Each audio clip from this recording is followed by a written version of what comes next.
Meu nome é Kelly Cunha, eu sou bióloga e eu estou aqui para falar com vocês sobre saneamento ecológico. As vantagens do saneamento ecológico em relação ao sistema tradicional é que é um sistema de baixo custo, ele é de fácil replicação e uma das vantagens principais que eu vejo é a história da descentralização do tratamento de resíduos domésticos. Além de ele ser considerado também uma oportunidade de resolver por meios próprios, né, os problemas sanitários e ambientais de uma determinada comunidade. Olá pessoal, eu sou Marcela Monteiro, professora da Universidade Federal Rural da Amazônia. Eu sou oceanógrafa e durante muitos anos eu desenvolvi pesquisas no Rio Caeté. Bem, o Rio Caeté ele atravessa toda a cidade de Bragança e algumas comunidades da zona rural. Esse rio ele é influenciado tanto por forçantes antrópicas como por forçantes naturais. Quando eu falo de forçantes naturais, eu me refiro ao manguezal que margeia este rio. Em relação às forçantes antrópicas, nós temos aí todos os efluentes que são lançados diariamente no Rio Caeté. A cidade de Bragança, infelizmente, ela não possui nenhuma rede coletora e nenhuma rede de tratamento de esgoto.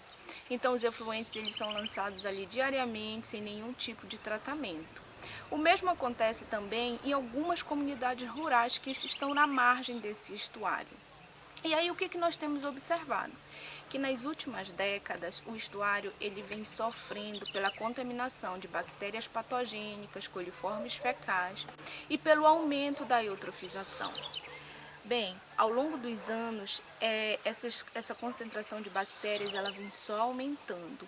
Então, para melhorar essa situação, uma das coisas que nós podemos fazer é tratar o esgoto antes de lançar nessas águas. Bem, na zona rural, uma coisa que tem funcionado, que tem dado certo para tratar as águas é a implementação das bacias de evapotranspiração, como vocês estão vendo aqui atrás. A bacia de evapotranspiração, ela é uma técnica de baixo custo, que precisa de pouquíssima manutenção, que trata as águas de maneira natural e sem agredir o meio ambiente. E como vocês podem ver aí, ela ainda ajuda na segurança alimentar, porque ao longo do ano você pode colher alimentos, inclusive aí as bananas que vocês estão vendo. Então é uma técnica que está em funcionamento aqui por quase 2 anos e que tem oferecido resultados excelentes.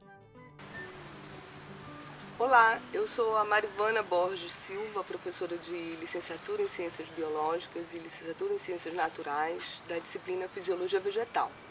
Eu estou aqui para explicar para vocês por que as bananas de uma bete não podem estar contaminadas. É um processo biológico muito simples. O que eu tenho para dizer para vocês é que as plantas elas precisam para viver de luz, no caso luz solar, água e sais minerais.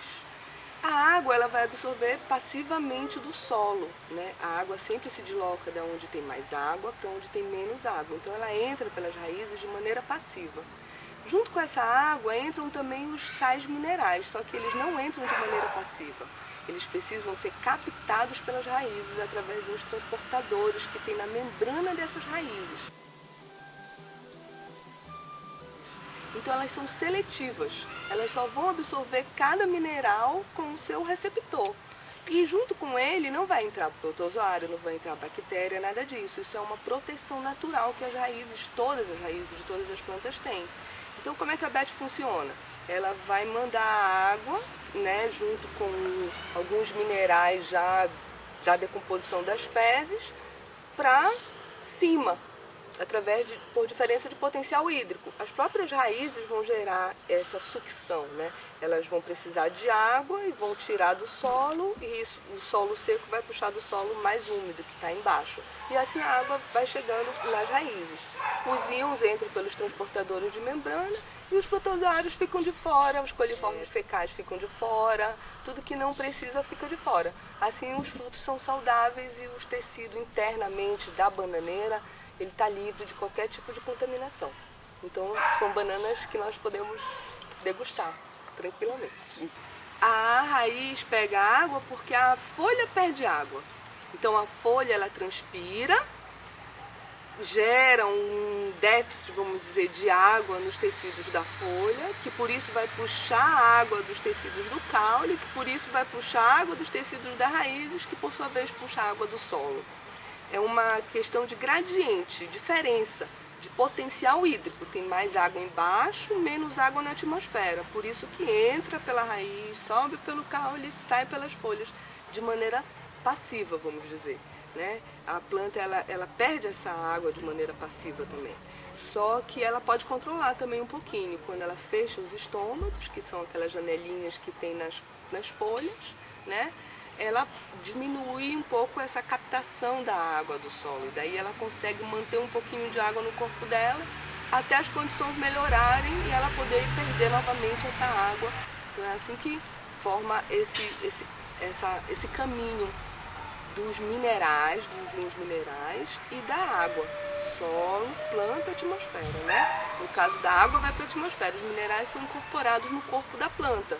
Então estruturam as células da planta, estruturam as reações químicas da planta, né? Então o nitrogênio, o fósforo, o potássio, o cálcio vão estruturar as células e vão fazer elas funcionarem. Quando essas plantas morrerem, né, ou os animais que comeram as plantas também defecarem, ou eles morrerem, tudo isso, todos esses minerais voltam para o solo, dilui de novo na água e novamente o processo começa. São captados pelas raízes, incorporam na folha, incorporam na banana, a gente come, se abastece desses minerais, fica saudável, o planeta fica saudável e só felicidade. Falando sobre saneamento básico de Bragança, a maioria da população do município não tem um sistema de tratamento de esgoto doméstico. Todo o esgoto produzido na cidade, ele é despejado in natura, nos rios, nos igarapés e nos córregos e outros corpos hídricos da região. Quando ele não é despejado nesses corpos hídricos, ele é jogado diretamente no lixão de Bragança. O nosso objetivo aqui é propor medidas alternativas baseadas no saneamento ecológico.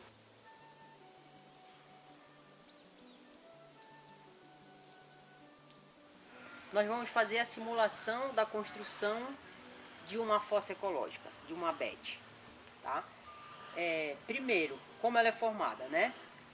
Lembrando que é importante fazer a separação da água que vem para a bacia de evapotranspiração. A água que vem para dentro desse sistema deve ser somente a água do vaso sanitário, né? A água escura, a água cinza deve ir para um outro local. Vamos fazer a montagem, né? E vamos dizer que isso aqui seja uma galeria de pneus.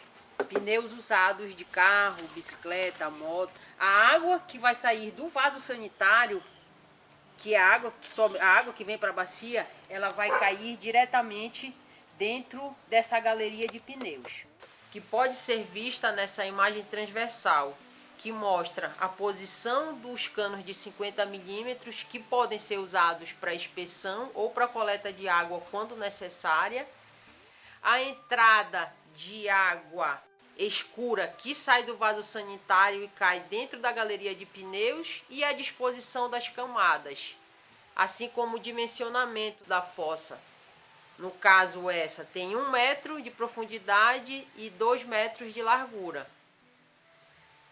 Nessa imagem, com a vista lateral, podemos observar uma fossa com 5 metros de comprimento, que nesse caso faz referência a um cálculo de volume de 2 metros cúbicos por pessoa.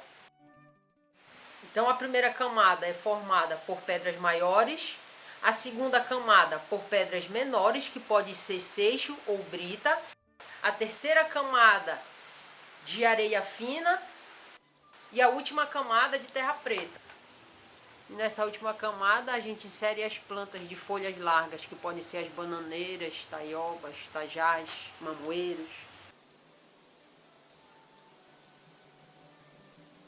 O nosso desafio é compartilhar técnicas que trabalhem a favor da natureza e não contra ela, utilizando técnicas de purificação e aproveitamento de água da fossa para a produção de frutos e que são mais adequadas ao nosso contexto social.